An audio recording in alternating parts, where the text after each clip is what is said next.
Well, we're on, so Hey everyone, Cageside Live is here. Brought to you by SB Nation. Uh, yeah, this is Cageside Live. My name is Matt Roth. I'm I'm joined. Sean Rueter. I think you can even see me. Yeah, I think you can see Sean at this point. You can follow me on Twitter at MattRoth512 and Sean on Twitter at S1Rude. Sean, we didn't have a show last week. Sean, how are you doing, sir? I was better last week when I didn't have to watch Raw, but I'm okay. How are you? I'm doing okay. That was a rough one. It was a long show. There was some stuff I liked in there, but man, it felt like I had to work to get through it. That honestly, as I told you before before we went live, this was the first time in a really long time where like the 3 hour Raw actually felt 3 hours. Like it didn't go by quick. There were some high points, but holy crap, the low points just made this drag on and on and on. Yep, you So are correct. yeah, you want to kick it off? How did the show start, Sean? Oh God, I got to think back that far. It started with it Yeah, started with it started with a cage match. like it feels like an eternity. It was God. Yeah, it started with the Jericho Wyatt blow off cage match, Wasn't which great. it was okay, man. Why are you always dogging my boy Chris Jericho? Okay, besides leaping off the cage, it That was pretty wasn't great. cool. It was all right. And what made it that moment, him jumping off the cage was, and I saw you tweet about it, was the shoulder shrug. Like, Yep. all right, I guess I have to do this I then. guess I'm leaving. I'm leaving soon, so here we go. Yeah, I love that guy. It wasn't great, but it was all right. I mean, they should stop booking probably steel cage matches in general, and definitely ones involving Bray because they don't get the psychology behind them. Like, I mean, he was the beginning was horrible. He was going for escapes right away again, like not even bothering to hit him, just going to climb out. Like that's the Bray Wyatt character. I mean, you tweeted about that. That's just wrong. Yeah, I don't. It's Wrong for any heel, but especially for him. right. I mean, so here's my beef, and you know the listeners and the Cadesiders and the people in the comment thread. I'd like to hear your opinion about it as well, but it's pretty apparent at this point that they have no idea. They don't understand the Bray Wyatt character. And you responded to my tweet where I said that the WWE creative doesn't understand it by saying I don't think they ever did, and that's not exactly true. I mean, they understood it when they made all those vignettes before he he, he debuted.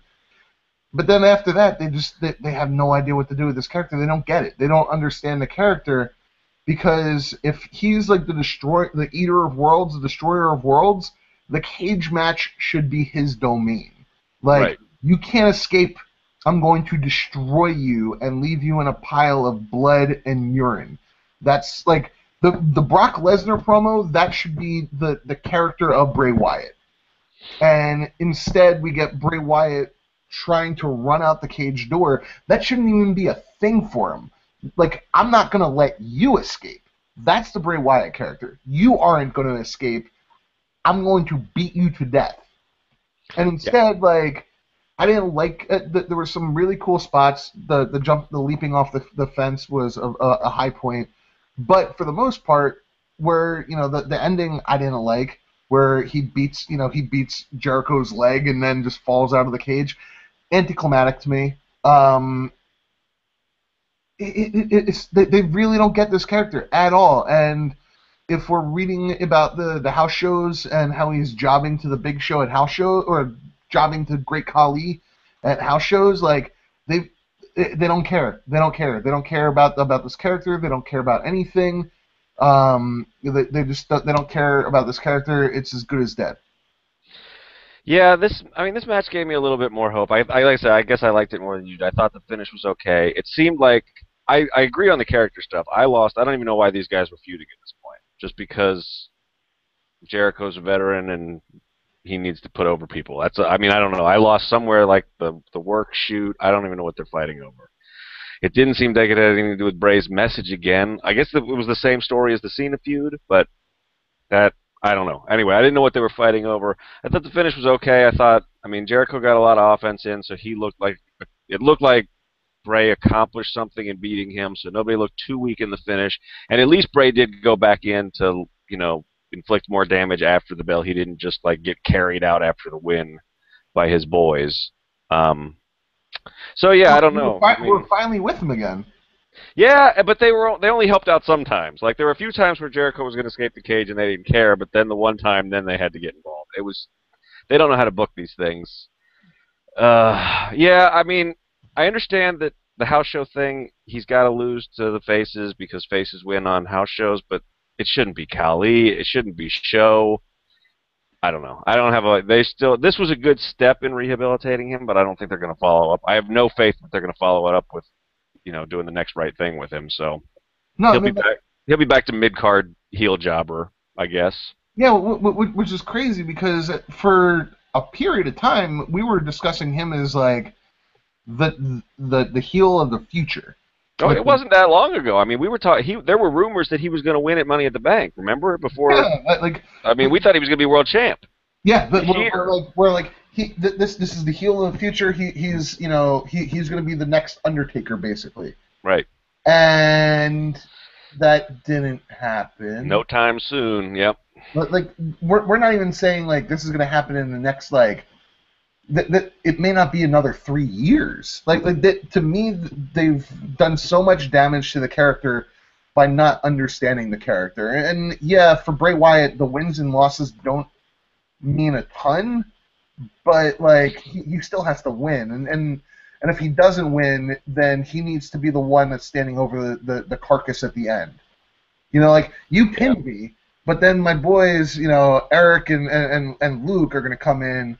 And then we're going to beat the hell out of you afterwards. That's what it should be. And they don't get that. They don't understand the character.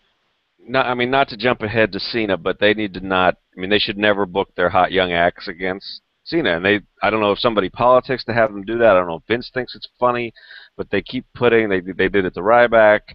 I mean, they keep doing it. They give these guys. I'm waiting for Rusev to hit Cena next. I mean, that's. That he hasn't recovered from losing that feud, and this, like I said, this helped a little bit. I think in the long. I mean, he ended up winning the last two against Jericho, and that's a good thing. He is a former world champ, but they got to follow it up now, and I don't think they got any plan for that. They have no plans. And I don't know, man. I'm very down. I love Bray Wyatt as a character. I think that there's so much you could do with it, and I think that's really what kind of bums me out is that you see the potential because he's one of the best mic guys in the business right now. Mm-hmm. That's actually a wrestler. Paul Heyman, aside, it's him and really Dean Ambrose that are probably yep one of the best mic workers, and he they don't get it. They don't understand the character that Bray Wyatt. If you're calling him the Eater of Worlds and the Destroyer of Worlds. He needs to wreck shop, and he needs to destroy everyone. Yep. Now that's the vignettes at the beginning. I mean, those were almost a carryover from NXT. As soon as they had to start putting him in stories, and he wasn't just a creepy presence, they didn't really know what to do with him. They still have never answered why he took Kane. The Daniel Bryan. He got lost in the Daniel Bryan thing. That even though he beat Bryan clean at the Rumble, I guess. The moment everybody remembers from that is Bryan sitting on top of the cage, chanting yes. So. Yeah, I don't know. We'll see what happens next. We'll probably still be talking about it, but I mean, it's a bummer is that this is now like becoming a weekly discussion point for us, and that we don't know what they can do to save this character because in my mind it's a dead character. They can't do anything. Like fans have really short memories, but not really. There's always the internet wrestling crowd that's always talking about Husky Harris and things like that, and when you lose to John Cena and John Cena beats all three Wyatt people, not just Bray, and then you lose clean to Chris Jericho, and then you lose clean to Khali at a house show. Bray Wyatt should be one of those transcendent characters where he doesn't need to lose to a face. Yeah. So.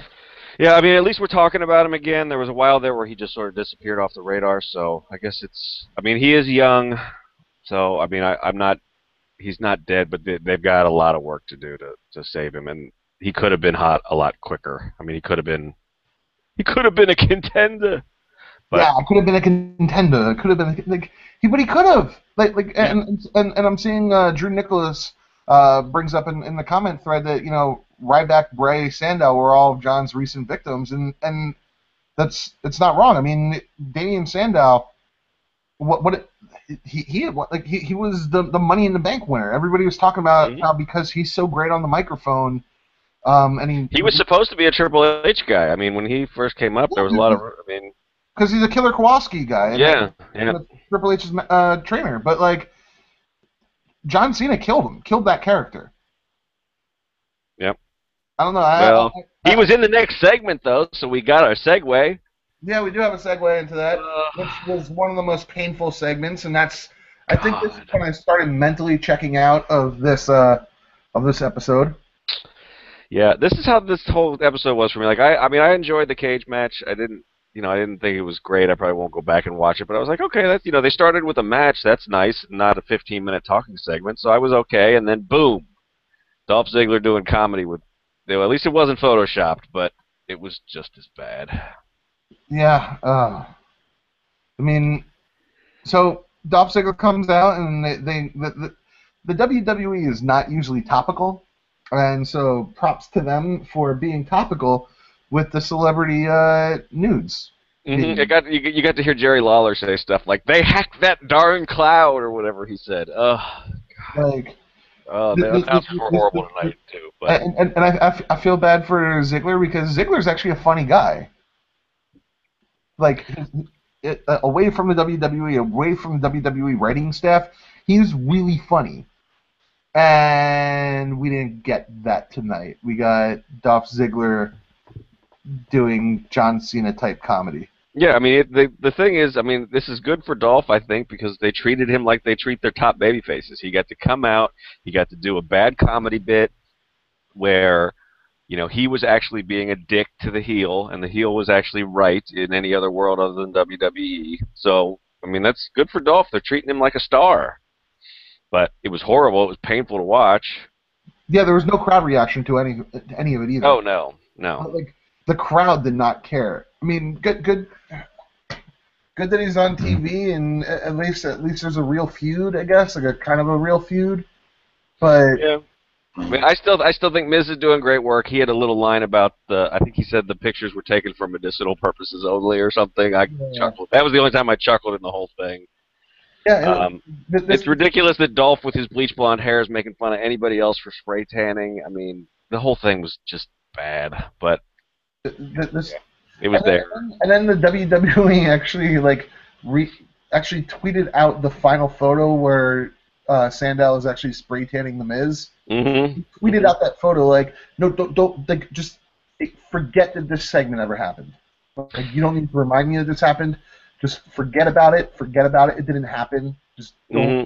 And don't let any of your friends ever tell you that wrestling is gay, because you didn't just, have a segment where one man was spray tanning another naked man in a shower. That's manly. Don't worry about it. If any of your friends make fun of you, you say, not my pastime. This was straight as an arrow. This was yeah. Wasn't great. Nope. We skipped in there. There was also the first.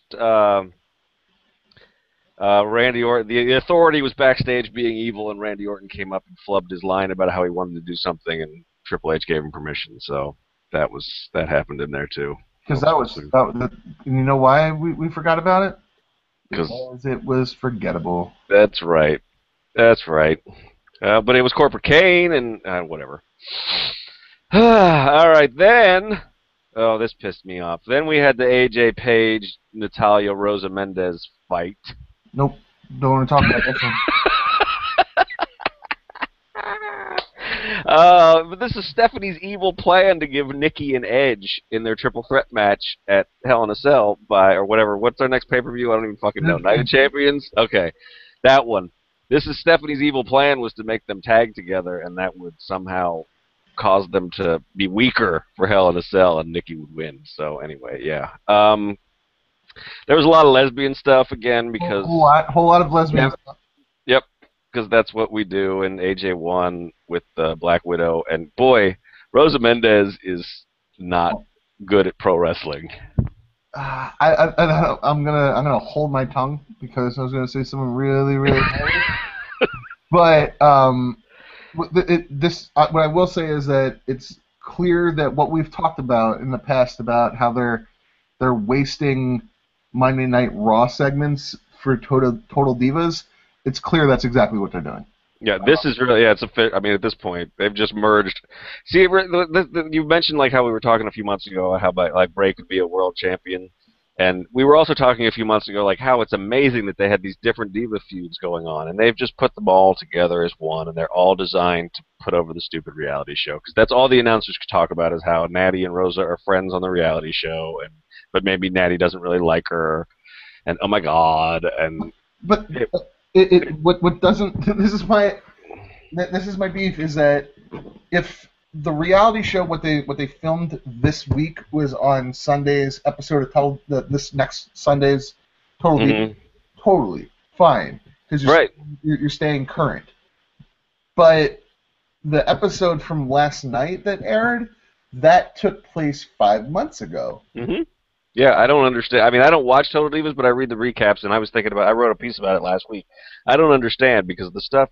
If you watch one show and then you tune into the other, you're just going to be like, "What the fuck? Why is this happening?" Yeah, I mean, and if they really talked about it, if it was like a shoot reality show where they talked about how they played characters on Raw, that would kind of be interesting. But they don't do that either, from what I understand. So it's just we pretend all this stuff is real and none of it matches up. Right, and you know like. AJ and Paige are the only people on the current roster, I think, besides Emma, that aren't involved in the show at all. Like the entire current female roster is involved in Total Divas except for Paige, AJ, and Emma. That's it. So like every single other thing that you see a Bella on or Naomi and Cameron or any like Natalia, right? Even if they're on TV, it's for Total Divas. And I was just thinking this during this segment, or I think during the Bella segment, I can't remember which one, but why not just do your Total Divas bullshit during like a dark match, as like a dark match. So it happens at Raw, so you get the live crowd reaction, but like you're not fucking with me as the actual real viewer that tunes in every single week. You're not fucking with my show. I don't know. I guess they must think there's crossover. I mean, I don't know. I don't know who this segment and the Bella segment. Not to jump around. I don't know who these are for. I guess Vince laughs when he sees them or something, or I don't know. Kevin Dunn. For Kevin Dunn. For Kevin Dunn. Like fucking AJ and Paige making out with the belt. No, that's Kevin Dunn. He's Kevin Dunn in the back. He's just rubbing his dick, his little fucking chode, and he's like, yeah. Oh yeah, they're kissing the belt. Ooh, like that. Like, and I'm sorry, he sounds like Macho Man in my head. Yeah, but, he sounds like a cross between Paul Bearer and Macho Man. I'm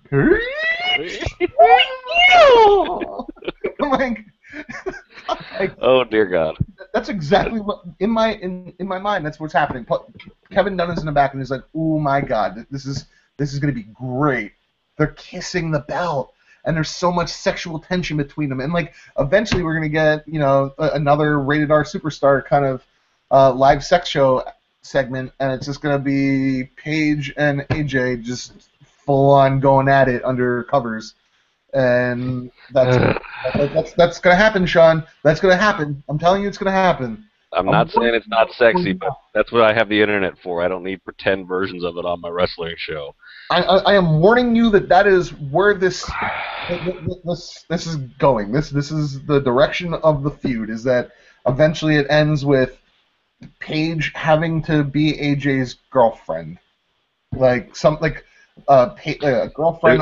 They'll lose. Yeah, they're gonna lose like a "you have to go on a date with me if you lose" match, and then that's gonna happen, and then we're gonna get weeks of this. Is like, God, when was it when they had that whole SmackDown had the feud with Tori Wilson and her dad, and what was her name? The chick from ECW, Dawn Marie. Dawn Marie. Yeah.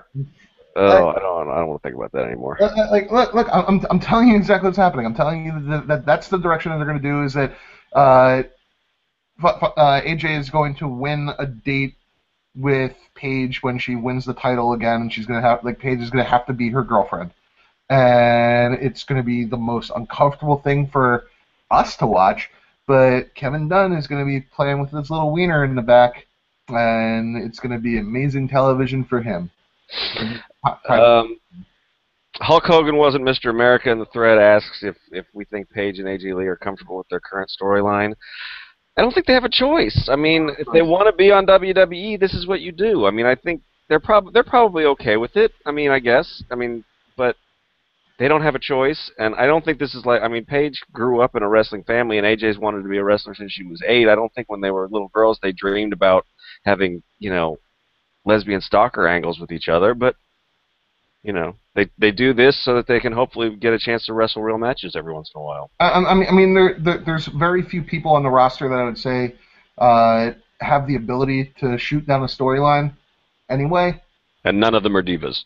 And yeah, AJ may have been the only, if we're ranking the divas with political clout in the back, AJ probably has the most, but not enough where she could say, hey, you know what, I'm not doing this. John Cena has that kind of clout. Daniel Bryan does not have that kind of clout. Most likely doesn't have that kind of clout. Randy Orton probably does. It's probably Cena and Orton that could say, hey, I'm not doing this. And but you can't say I'm not doing this too many times. No, yeah, and I think maybe even Orton could say I'm not doing this way, or I'm not doing this right now, but I don't know if he can fight it off. Right. I don't know. I mean, but you're right. I mean, there's very few people who get much creative input, if any, and I don't think Paige certainly isn't one of them at 21 years old and just called up. So yeah, Paige has no input, and you've brought it up on Twitter a couple of times, man. You know that I love the vicious headbutts that she does Mm-hmm. because it's a great aspect of her character. Yeah, and it's a pretty. I mean, it's kind of cool to see a woman do it. I mean, because you don't usually see women throwing headbutts around, especially not on WWE. Right. But you're 100% correct where that one of the producers, and all the producers in the back are old timers except for Billy Kidman and Jamie Noble and fucking Joey Mercury. Everybody else are just old men from a way different era where it was oh no, I just cheated on my wife because I was on the road for 300 days a year. That's the era of most of the producers in the back. And that one of them said, hey, Paige, would make those headbutts a little bit more feminine. Mm-hmm. You crawled over on your hands and knees really slowly, and then right before you did them, to make them a little bit more feminine. Yeah, make them sexy. That's a conversation. That's how they put it probably too, which is let's make those a little bit more feminine because women don't do headbutts like that. It's not. I don't know. Yeah, I don't know. Blue Blob asks if we think AJ has that kind of clout. Doesn't maybe the Bellas have it? I mean, all the dirt screen reports are that Vince is a big AJ fan. He's her biggest supporter backstage. She would have gotten fired over the Michelle Beadle stuff if it wasn't for Vince's support. So that's why I kind of think maybe she has a little bit more clout.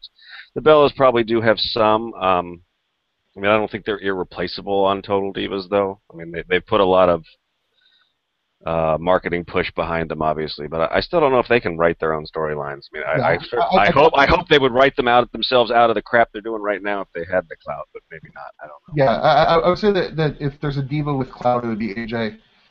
Maybe the Bellas, but that's probably more related to who they're dating / married to. Yeah, that's true. Yeah, I forgot to factor that in. Yep. I mean, but again, they don't have the kind of clout to say I'm not doing this. Yep. They have the clout maybe to suggest it a different way, but AJ being married to CM Punk probably doesn't have the kind of clout that she had a year ago. Yeah, that's got to be interesting. If she really was Vince's favorite, and now Vince and Punk are the ones sending legal letters to each other, that's got to be I wonder how that goes backstage, but I don't know. Yeah. All right, Orton decided that he was going to take out Jericho again. He didn't do it with a punt to the head this time. He just beat him up on his knee in the trainer's room and then said, "Sorry, it's the season premiere." And that's goodbye Chris Jericho for 6 months to a year, I imagine, because they haven't booked him for Night of Champions, so this was probably his goodbye. I know he said somewhere online that he's definitely not going to be around for Hell in a Cell and that stuff, and I think Fozzie's got a UK tour coming up and all that jazz. So Yeah, but he's also said like he doesn't want like a going away tour. right, he's But always said that he doesn't want the Ric Flair send off. He's just going to leave and never come back. So maybe this is the time. Maybe this was the last time we see him as an active wrestler. right, and you know what? I've said it, and I don't I want know. to beat the dead horse. I think that this was not the run that he probably, hindsight being what it is, didn't want this run to be the final one.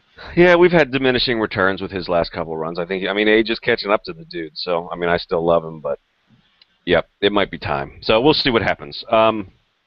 Then we got the Heyman. We got Heyman Cena at the 9 o'clock at the top of the hour. You know what? It's starting to feel like Paul Heyman is wasting his time with the WWE. Yeah, I can't. The man is so talented. And every single he's better than Monday Night Raw. Like us as wrestling fans, we do not deserve Paul Heyman. We do not deserve that man because he's too good for us. He's too good for pro wrestling. And He's too good for WWE. I don't know if he's too good for pro wrestling, but he's too good for the current product that he's stuck on. yeah, I mean what he did with the harkening back to the Doctor of Thugonomics, amazing stuff. Like his entire promo was great, and the thing is that this was the first promo from John Cena in a long time where I actually said this is a great promo from John Cena. I liked it. I know Gino was down on it on Twitter, but I didn't have that. Yeah, I mean, it is what it is. I thought this was a great promo. The one thing that the ending is kind of where it lost me, where he's like, oh, if your client's not there, then I'm going to beat you up next week, but I'm giving you a week notice so you know it's going to happen. That's the one thing. Like, you're going to beat up a non-wrestler anyway. Like, that was the one part where I was like, you didn't have to do this. It's WWE dick face, and he knew Lesnar was going to be there. I mean, it is. I mean, like I said, it's Heyman's so good that he made me forget that this is the same fucking angle they've been running with Cena for a year now, which is the whole go to the dark side. No, I won't go to the dark side. I mean, if it wasn't Heyman cutting that promo, I would have been tuned out from the jump because this is the Bray Wyatt. I mean, it's the feud he had with Bray. It's all of it all over again. You'll turn. No, I won't. We know you won't. But Cena talking about how Cena spelled out exactly. So everybody complaining that he's never going to turn he should turn heel, Cena should be heel. He gave you the promo explaining why it will never happen. And the thing is, when you listen to what he said, if that's I have a problem if that's not a real story about the guy with the purple heart giving him. I think I mean, he dropped a name. I think that has to be real. But that story is why you'll never see John Cena as a heel, because he really is the guy who people love and look up to and see as this inspiration. And him talking about the dad saying look, I really hate you, I really do hate you, but you inspire my son. That's exactly the thing. My cousin's son is 5 years old, 6 years old, and his favorite wrestler is John Cena, to the point where his uncle, his grandfather, my uncle, created a fake email address so the kid could actually email John Cena, my uncle, and my uncle started just emailing with him back and forth, and it made the kid's day. John Cena is that kind of person where kids get it's Christmas morning every single time that little kids see John Cena, and that's why you'll never see John Cena as a heel, because it's Christmas morning for those kids. Yeah, and I mean, he's good at this character. The WWE is always going to have this character, and nobody's close to stepping up to it yet. I mean, even if the Reigns push goes better than anybody could expect it to, including WWE, he's not going to be ready to. He may never be that guy because he's more of like a cool. I mean, if he works the way he's supposed to, he's sort of sexy, cool heel, not eat your vitamins, say your prayers heel. I mean, face. I meant to say face. He's the Rock. Yeah. Yeah. I mean, exactly. So, yeah, I don't know who's gonna. I mean, maybe it was gonna be Daniel Bryan, but we don't know where that stands right now. Although there was some good news that maybe he doesn't need the second surgery. Maybe he'll be back. But anyway, yeah. I mean, this is if you hate Cena and you hate his if you see the Make a Wish stuff when he brings it up in kayfabe, if you see that as pandering, you hated this promo. If you've made your peace with that's what this character is and it's not going anywhere, then this was a pretty good version of his character. That's where I was with it. I mean, and I thought Friday. I mean, I watched the highlights of his promo from Friday night, and I thought it was the same thing. I mean, he never gives up. He's not going to change that now. That's his whole. That's the shtick, and that's what they're going with. And it's going to be that way the entire time. And yep. And you know what? Like, I hate to be Batista, but deal with it. Yeah. This is how it is. And they're. You brought up a great point in that there isn't another John Cena on the roster, right? Like because John he loves the business, but he wants to retire probably at one point. Like he doesn't want to be Hulk Hogan wrestling until he's 60. Yeah, I mean I think he's probably okay with always being affiliated with WWE, but I don't think he wants to still be. Yeah, I don't think he's going to be begging for one more match at 62. Right, like he's not an old timer like Ric Flair and Hulk Hogan, who don't know where to hang it up. Like, John Cena probably by the time he's 38, 40 is going to be done. Like he'll show up for an occasional WrestleMania match like The Rock did. But he's not going to be the guy who's, hanging back and still in the locker room like some old-timer. And the thing is, I don't see somebody, like, maybe Sami Zayn, has that same sort of positivity. Yeah, but he's never gonna. I mean, yeah, I don't know. I mean, Cena is, it's his nickname from developmental. I mean, he's the prototype of what the WWE wants out of their top babyface, and I don't know. I mean, but tonight was the best version of that character for me. I mean, he didn't go too far into like Southern preacher voice that makes me roll my eyes. I mean, it seemed legit. He actually looked like he was gonna cry when he was talking about the kids and the guy in the army. Oh, I thought he was going to cry. Yeah, so I mean, they sold the emotion for me. I still don't know what's going to happen at Night of Champions. I'm still amped for that match. I do think that with the talk of Lesnar signing on for more dates and all that stuff, I think they're going to keep the belt on him. I think that's the right move, but I don't know how they're going to do that because they're not going to have Cena get squashed again. Nope. Or if they do, I'll just shit myself right here on my couch. Yep. Because I don't see it happen. I'm still shocked it happened the first time. So yeah, I mean, I'm still in on that feud. I'm still interested in it. And Brock will be back next week. I'm interested in the feud. I'm still kind of dubious that it's gonna go somewhere. Like I don't think that that they're not gonna have Cena get squashed. That's not happening. No, there's not gonna be. We're not gonna get character development out of it. Nope.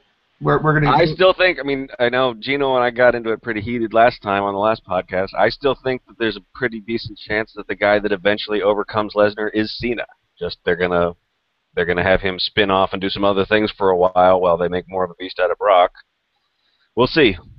It's not gonna happen. Like Cena is not gonna get squashed. His character, they if they were gonna let it actually develop as a storyline, they would have already let it happen. And yeah. we saw that, the following week that they weren't going to let that happen, because that's why Cena beat the hell out of the Wyatts. Yeah. Vince thinks in his mind that Cena always needs to be Superman. Yep, that's the model. So, but Heyman was the bomb as usual, and got in a good dig on the Baltimore Ravens, which I always enjoy. So. It was weird. Cena had a line in his promo about wife beaters or something, and it was that wasn't great. It was especially in Baltimore today was really bad. It wasn't great. Yeah, if anybody didn't pay attention to sporting news today at all, the Ray Rice stuff kind of took over the world. Took over the world because the NFL apparently covered up what actually happened in the elevator, and because certain people are always saying things like, "Oh, we need to hear both sides," it was okay for Ray Rice to punch his wife and knock her out. And so he was initially only given a 2-game suspension. The video surfaced today what happened in the elevator, and now everybody that was involved, literally everybody from the top of the NFL, Roger Goodell, all the way down to the people that work for the Baltimore Ravens, to Ray Rice, to his lawyer, to the lawyers in New Jersey, the prosecutor and the district attorney. Everybody right now just wants that they all should deserve to lose their jobs. And I think Gino joked about it on Twitter that don't be surprised if Damian Sandow comes down as Damian Rice-Dow and gets beat up by all the Divas. Like, it's ha ha ha, but like that would have been the WWE's way of like saying like this shit's not fucking cool.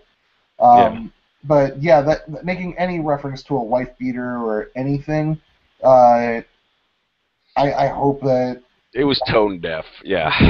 Went in the back and was like, oh fuck, I shouldn't have said that. Yep.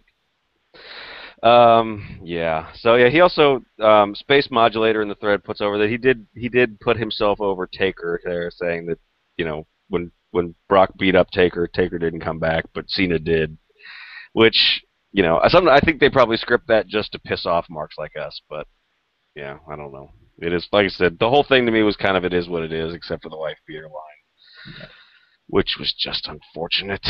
Like again, he probably went in the back and was like, yeah. I mean, or it was scripted and he read it verbatim, and then I mean, whatever. But it shouldn't have been said. Yeah, exactly. Yeah. All right, what happened next? What happened next, Sheamus and Seth Rollins happened, which was an okay little match. I mean, this was all set up for another distracted champion loses bit. Cesaro came out with his new horrible theme music, and didn't immediately result in the loss for Sheamus, but eventually did. And then they had a little tug of war over the belt, and Sheamus, because he's a babyface, let it go and made Cesaro fall backwards, and which is really a bad guy move. Yeah, it's just like all the WWE faces are like 12-year-old boys, and that's what it was. Like, I can't beat you, so I'll let go. Ha ha ha. Right. I don't know if you would agree with this, but Sheamus is one of the best. Like, he's having a great year as far as. I love him as an in-ring worker. I mean, his character is at this point kind of non-existent, and before that was terrible. But yeah, I mean, I'm looking forward to this match at Night of Champions. It's going to be a fucking brawl. Yeah, this is going to be a great match at Night of Champions. It sucks that the story we get a feud, but there's no actual story to the storyline. Right. Because like, what's Cesaro's character? Can you tell me? Well, I guess they both want the belt, which is good for the belt a little bit, but it still doesn't. I mean, it doesn't do much. If you're not a fan of these guys as workers and you want to see them fight, which is basic wrestling storytelling, but it would be nice if there was some nuance here or something. I mean, not nuance. Like a promo. Word. Give me a promo. Something. Yeah. And because like they're both hitting on all cylinders right now. Like Sheamus, I think he's he's an incredibly bland character, and he's the same thing as what Alberto Del Rio was for me. He's boring. To me, he's a boring character, but his matches are always really like they're technically great matches. And he can work a Haas fight really well, but he also does some things that aren't Haas-like. And Cesaro doesn't look like a Haas, and he still fights like a Haas. So like. This is a great match. I love this match. It's just going to be one of those things where it's I wish there was more to it. Yeah, I mean there hasn't been. I mean they've taunted each other with the belt. That's been the extent of their beef. So that's the feud. That's the feud. Is that I'm the you know what it is? It's I'm the tag team champions. No, I'm the tag team champions. No, I'm the tag team champions. No, I'm the tag. Yeah. Yeah. Without that much charisma. Right, without both of them having the belt. Yep. But I mean, Seth Rollins is floundering. He has nothing right now because Yeah, I mean, yeah, Ambrose is off TV. this was, you can't even call this a good win for him over the U.S. champ because one, the mid card champs always lose, and two, it was, distraction. He was an afterthought here. I mean, it was a fun match for a while it lasted, but It so, was it was a thing. yep, Yep. Yep. that's all I got. Let's see what happened next. I'm typing to somebody. I'm typing to Biden's on the thing, arguing about Ryback losing to Cena, but I don't want to get distracted. I got to go to bed. So then we had Lana promo where they trolled the national anthem. That's great. It got us the great GIF where Jerry Lawler pouted and sat on the floor. Yeah, I think somebody posted that in the thread. It's pretty hilarious. And then we got NXT on Raw, which NXT TakeOver now has an official subtitle. Its subtitle is Fatal 4-Way, which is even more boring than not having a subtitle. But we got to see Sami Zayn, Adrian Neville, Tyler Breeze, Tyson Kidd have a tag match on Raw. It was pretty sweet. It was much shorter than anything you'd get on NXT, but they got Zayn and Neville, especially as the faces, got to hit most of their signature spots. Kidd got to show off a little bit. Breeze was completely sort of forgotten here. I don't even think the announcers explained his character, but they didn't explain. I don't even think they mentioned his name. yeah, they might not have. I mean, to me, this was very cool. It's nice to see them promoting it. It was all about selling Adrian Neville because I think he's probably dropping the belt on Thursday and getting called up right afterwards because this was all the announcers couldn't. I mean, JBL said that he's never seen anybody like Neville in just 20 years in the business. I mean, and the crowd reaction. The crowd was pretty much dead until Neville got the hot tag and came in and did his stuff, ending with the red arrow, which Baltimore popped for. So yeah, I can't blame the crowd because there was no setup for it. It was just here's guys having a match, so they were dead, and then some exciting shit happened and they got loud. Yeah, I mean, there were some Olay chants for. Yeah, that's true. Early on, yep. It's but it's clear that that Neville is being brought up. For some, I guess they're keeping Sami Zayn in developmental so he can work with Kevin Steen and Kenta and Prince Devitt. That's the only reason in my head that he's not brought up yet. That's the only reason. That's the only reason. I mean, the other reason is, I mean, not to go off on a whole NXT thing, but there's not room for all of these guys on Raw the way it's being booked right now. So I'm kind of there, and stuff like tonight makes me think that they're sort of setting NXT up as their like in-house indie side promotion. That some of these guys may stay down. Tyson Kidd may stay down there. There might not ever be a promotion in his future. He may just be the NXT guy now, and Zayn might be that for another year or so until there's a spot. I mean. I don't know. I mean, I'm excited for Neville to get the chance, but I don't know that he doesn't get lost in the shuffle as soon as he comes up to Raw. It's just I'm mid-card flippy guy. I'm fully expecting him to get lost in the shuffle. Yeah. I'm fully expecting him to stall out and be Bo Dallas or Adam Rose. Bo Dallas is better on the microphone than Adrian Neville, but not as great in the ring. So Adrian Neville, he's going to have to get over by wowing the crowd and being Jeff Hardy. That's what he's going to have to do. He's going to have to be Jeff Hardy. But it's I'm not against what you're thinking and saying that they're just going to turn NXT into the indie promotion. I mean, they're signing enough indie guys that they're pretty much Ring of Honor, Chikara, Dragon Gate right now anyway. Yeah. I would like, but if that's the case, then you got to make NXT a 2-hour show. And why not go make it a live episode, a live taping? I mean, the live thing, I guess, is probably a cost issue, but I mean, they could certainly take it to 2 hours or twice a week or something. I mean, that would be fine by me if they could. The run of quality they've been on since the last takeover. They had a bad streak after Arrival for me, where I wasn't enjoying it that much, but they've been on fire again lately for a while. Right. And if they wanted to have this be their in-house show, that I mean, that would be okay. I mean, I've sort of been making my peace with that and actually kind of getting excited about it. So I just would, if we get upset about why isn't Zayn getting called up, it might not be the worst thing for him to not get called up right now. Yeah, again, fuck, we didn't get Bo Dallas tonight. Like No, that's right. Swagger and Dallas were not on this show. We're not on the show, and Big E and Xavier Woods not on the show. Still lost. Although there were pictures of them working as a unit on house shows this weekend going around. So that's apparently it's still on a side burner, but there's no room for them on television. But like that again, this is why I have a problem with how they're doing the fucking Dual Divas shit. You get like I have no problem that if you want to give Paige and AJ a segment, but what's going on with the Bellas is stupid. Yeah. Yep, I don't know who that's for, but was that next? What was next? It's for a TV show that's not part of the same universe. Yep, and it was next. Stephanie McMahon came out and talked about wrestling her dad in Baltimore 10 years ago, and how that was her. That was her reason to bring Jerry out to try to make peace with the Bellas. And I went to the bathroom, and I missed some of this, and I'm proud of that. And, yeah. What do you got on this, Matt? Anything? What do you got? I actually went out and took out the garbage. Okay, good. And then I came back in, and it was still going on. And I said to myself, "You took out the garbage too quickly." I did see the Jerry Springer bump. Wasn't great. I don't know who JJ Martinez is. Who is he? That's the Bella brother, I think. Oh, he's JJ Bella. Yeah. Yeah, yeah. I don't know. They did. I came back for they were talking to their parents, which I was confused why their last names weren't Bella. It's almost like this whole thing isn't real. I was so confused. Yeah, this was horrible. This was horrible, and I hated it.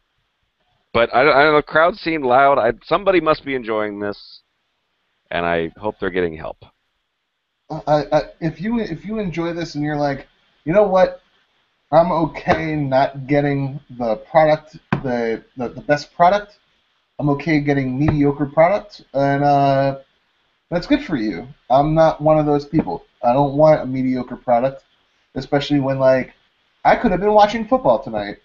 I don't have to watch wrestling. There's now options on TV for me. I mean, I would have been, as usual, if I didn't have this show to do, I would have been flipping around like crazy. Not just football, like anything else that was on. Literally anything else. For long stretches of this show.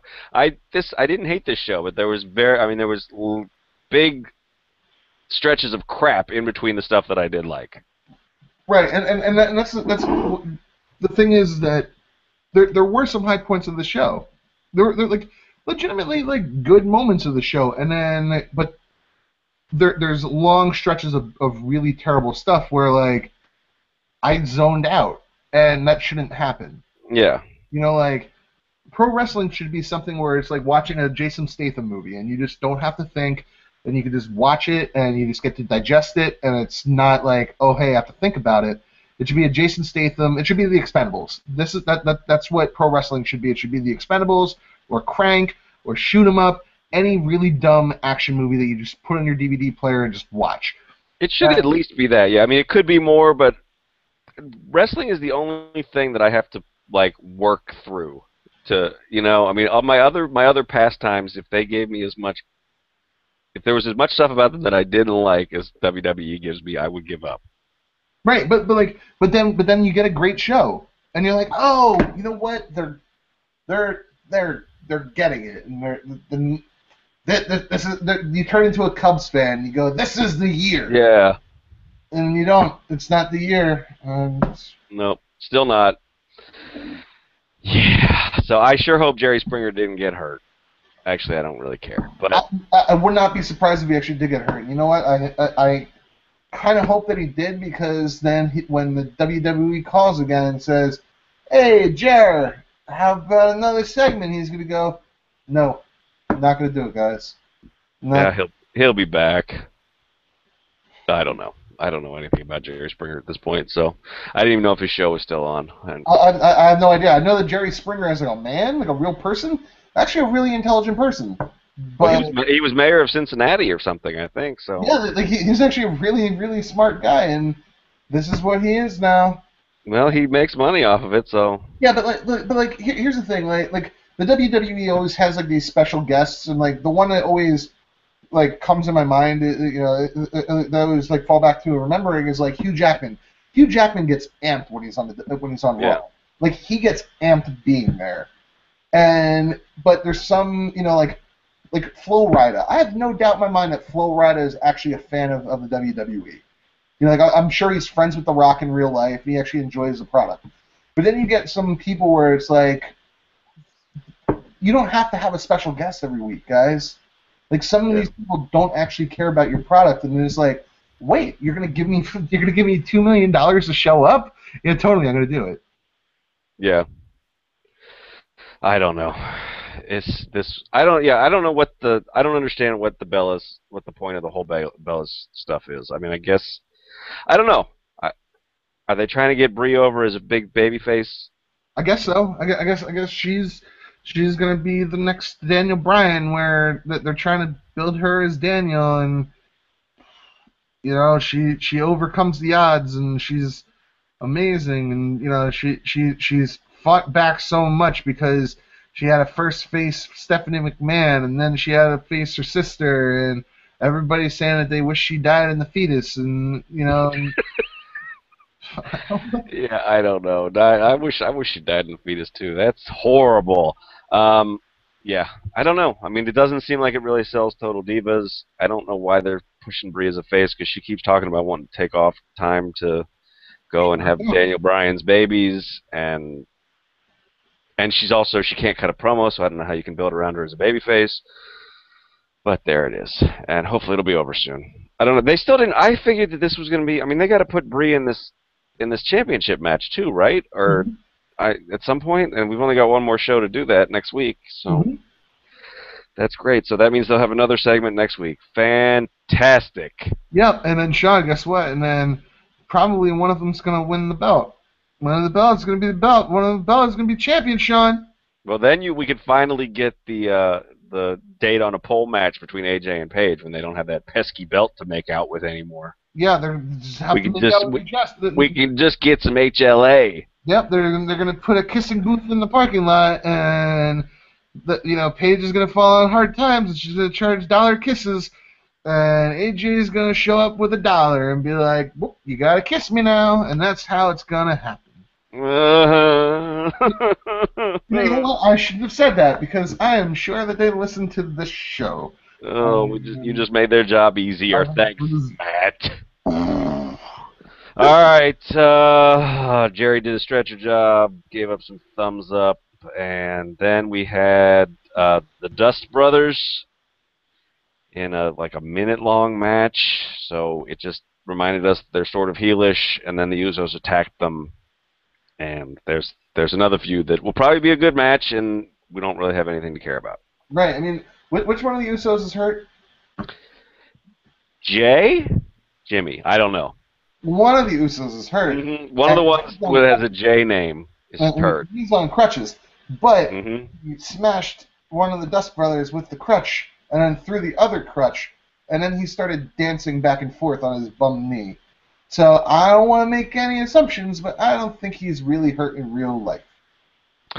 Yep, I think it's a work. I think it's a work. I don't think this is all shoot, Sean. No. Damn. I knew it when that J.J. Bella when his last name wasn't Bella. It was all over from there. Yeah, but seriously, when he came out as J.J. it was Martinez, right? I honestly wasn't paying attention. I think it was Martinez. When he walked out, I'm like, who the fuck is this guy? Why is he important? And then because I took out the garbage, I missed the part where he said that he's their brother. I knew he was related to them because he is just as bad an actor as the two of them are. So I knew there was a relation. Adam Rose and his bunny fought Slater Gator. And here's my prediction for you. The Night of Champions pre-show kickoff match will be Heath Slater versus a dude in a bunny costume. Yep. So take that to Vegas, make a bet, tell him Sean sent you. And you know what? The bunny, pretty good, pretty good super kick. It wasn't bad. It wasn't bad. I don't know. I don't think that's Zack Ryder in there. I think it might be Justin Gabriel. I don't think it's an actual bunny. You don't think it's a bunny? I don't think it's an actual bunny at this point, man. I think it's a person in there. Oh my God. Like, look, you know what? Adam Rose's character. It's like I can't believe anything anymore. It's all a lie. It's My God. fucking like Adam Rose, the character. He's still on Raw for some reason. But the bunny's more over than he is. Yeah, the Bunny's so over. The Bunny's actually involved in the JBL and Cole show with Renee Young, and like that Bunny has real stories. There's like a full-on storyline, and Adam Rose. A couple of them. Yeah, like the Bunny is actually like a big part of the JBL and Cole show with Renee Young, and Adam Rose doesn't have anything. Adam Rose actually took a loss at NXT last week. Yes, he did. He did. But he's doing better on NXT. He's still over there, so he should probably join the Tyson Kidd Club and just go back to NXT. Yeah, like I get that like probably paychecks are better on pay-per-views when you actually get paid. True. But, like as a worker, like it's the same thing that we've always said about like JTG and like why we were making fun of JTG so much is like there has to get to a point when you go like I don't want to cash these checks. Like as a worker, as a performer, I'm offended that this is how I have to make money.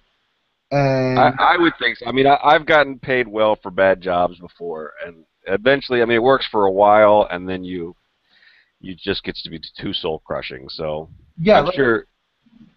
I don't think Adam Rose is there yet, but it's probably not too far off. Yeah, I can't imagine that he's far off from it. I would like to see him, go back into NXT because maybe we'd actually get some character from him. Well, I mean, the best thing about his NXT match last week, I thought, was that he's finally working. He's doing his same spots as when he was Leo Kruger, but he's doing them in a way that it makes sense for this character now. So, maybe someday, maybe it'll be like 2 years after Bray Wyatt finally gets rebuilt. Maybe they'll figure out how to actually package whatever his real name is. Whatever, Leo Rose, Adam Kruger. Adam Kruger, Freddie. Yep, Freddie's little cousin Adam from South Africa. Yep. I don't know, man. The Bunny is definitely over though, and he's getting there. Yep. And Drew Nicholas asks, who do we think is in the bunny suit? It's clearly not Zack Ryder because they're not going to give him any airtime, whether it's in a bunny outfit or not. That man is not getting airtime on television. I can see it being Justin Gabriel. Yeah, I can see it being Justin Gabriel. The super kick probably has me a little bit, thinking a little bit more like it's probably just Dolph Ziggler in the bunny outfit. It could be. That could be. Yeah. I'm gonna have to go back and watch that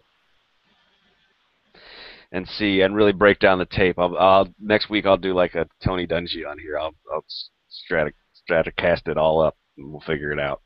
Yeah, yes, Reverend Kane just noticed that I'm wearing my goat face long sleeve, so I am. I miss Daniel a lot, and this is the least offensive shirt that I own of his. It's actually the only one I own of his, but you don't own the beard brimmed hat? No, I don't. I thought about it. Just if I was rich, I would own several of them and wear one each day of the week. But I'm not rich. I'm not. I'm just not. So, all right, let's wrap this up because I have to go to my real job in the morning and I'm tired. Yep. All right, so then Renee Young talked to Roman Reigns, and they made a funny joke about how Randy Orton's a snake and Roman has antidote. And he jerked off his wrist. Yep, he does that, and then he walked through the crowd and threw sweat on some woman, and he is a good-looking man. And her panties dropped. I bet they did. They probably melted right off. And then the match happened. And yep. This was not a bad match.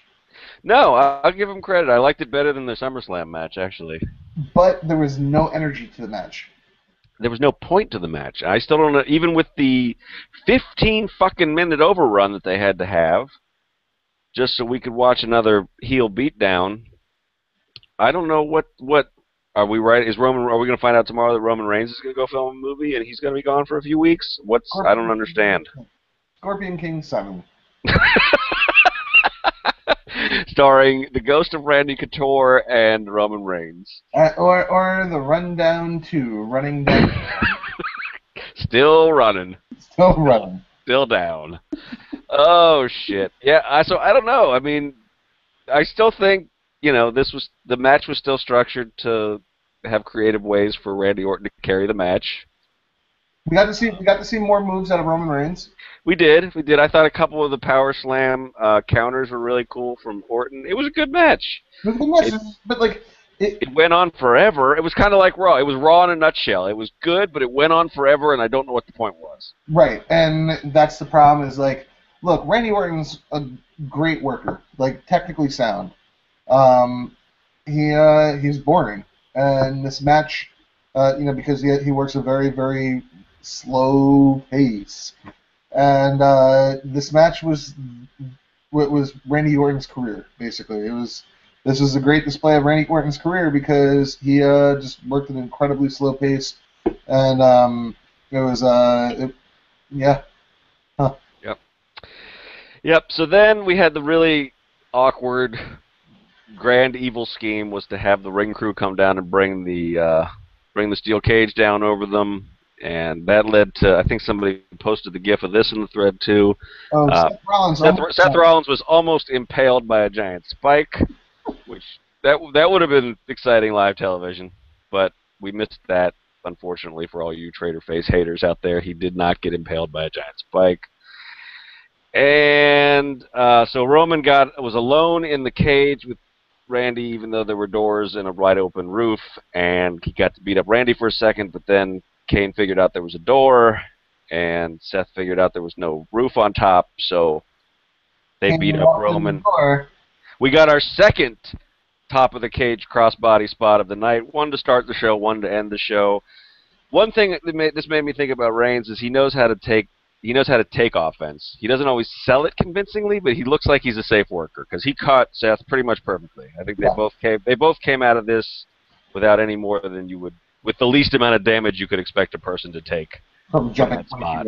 Yeah. So yeah, and then Randy Orton had some really lame taunts about how today is not your day, Roman. And then they did the curb stomp, and that was it. Yep. And scene. Yep.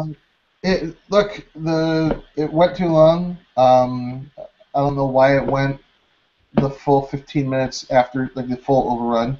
They didn't need to. I don't understand why, if you locked Randy Orton in the cage by himself, why they wouldn't just be like, no, raise the cage again. Like, yeah. What are you doing? Like, we're not leaving Randy in there by himself.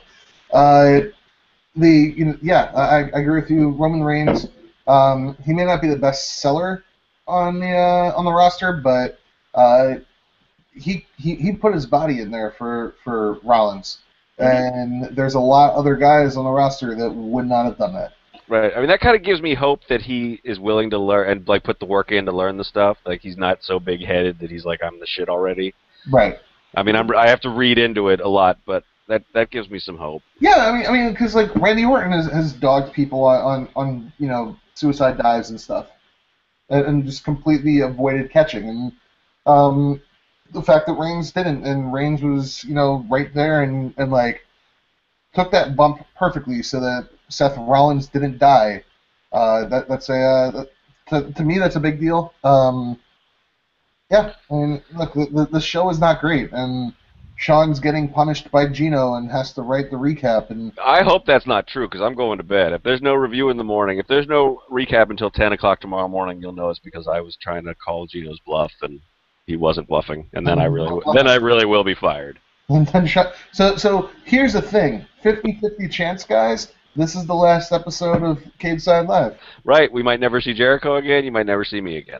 You may never see Sean again because he's calling Gino's bluff. That's it.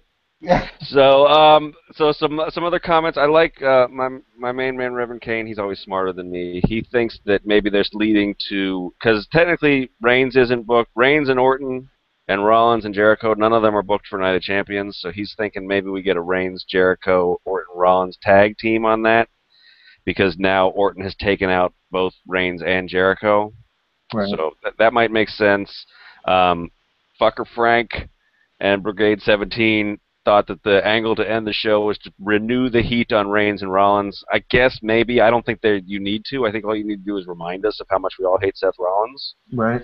But I guess maybe that was probably their rationale. I just don't think it was necessary. But yeah, I mean, especially because earlier higher up in the comment thread, somebody said that they heard that the next feud for John Cena is Seth Rollins, and so I hope not.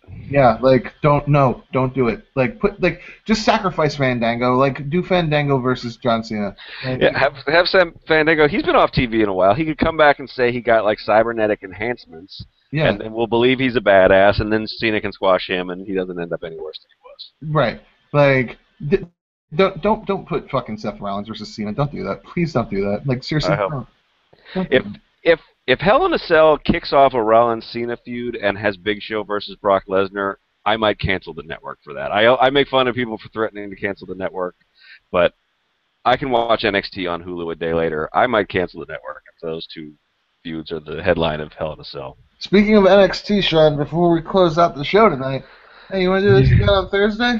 Yeah, my Steelers are on, but I'll do it. Why not? No, if your Steelers are on, we don't have to do it. Well, I mean, I have to. The only reason I didn't respond to you and I haven't committed for sure is I got to sort it out with Zeno. Ugh, I got to go to bed. The Warrior. Zeno, the Warrior site manager. Whether or not I'm live vlogging it and doing reactions, or if we're splitting those duties, I'm definitely not going to watch all the Steelers. I'm watching Takeover, so tentatively, let's do it, and we'll firm it up offline and let everybody know. All right. But all right. Hey guys, you may get us on Thursday. Two shows in a week. We make up for missing last week by giving you one extra show. Yep.